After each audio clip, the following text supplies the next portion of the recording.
Bonjour, on a juste quelques questions à poser.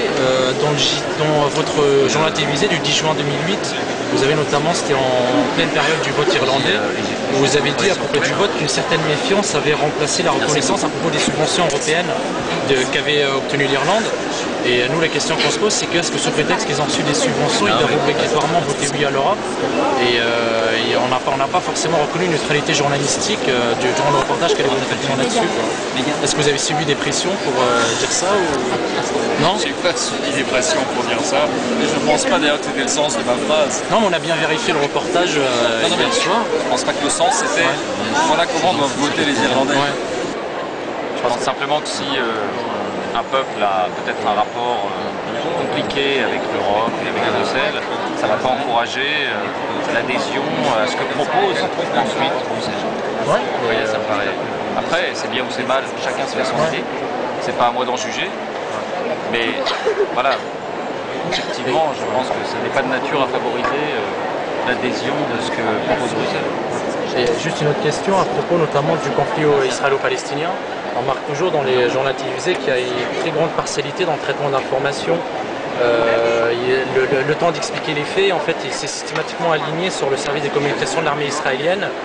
Et est-ce que, notamment sur le cas de la couverture des bombardements à Gaza, on a remarqué vraiment un parti pris flagrant. Est-ce que s'agit-il notamment de subir des pressions pour relier la communication israélienne ou est-ce que vous ressentez une neutralité là-dessus? Parce que nous, c'est pas ce qu'on a ressenti dans le journal télévisé.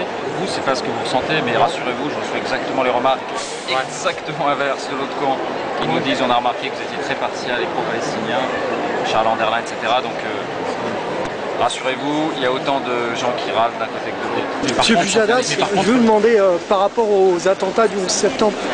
L'année dernière, dans le JT du 9 septembre, vous avez présenté les gens qui veulent la vérité sur les attentats et qui démentent la télé officielle comme des méchants conspirationnistes. Vous n'avez pas subi de pression pour dire ça?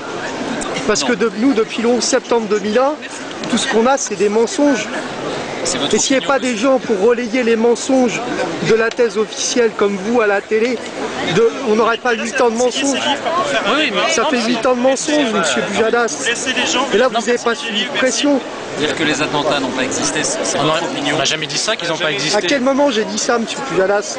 On n'a jamais dit qu'ils n'ont pas Donc existé. vous voyez bien, vous racontez n'importe quoi dès qu'on parle de la thèse officielle. Moi, je viens parler.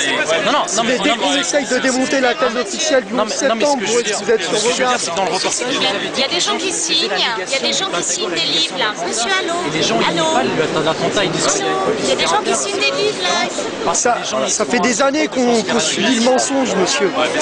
parce que c'est ça. On est en 2009. Ça fait 8 ans de mensonges, monsieur Pujadas. 8 ans de mensonges, c'est trop. Au bout d'un moment, il va falloir faire votre boulot de journaliste. Il va falloir faire du journalisme d'investigation.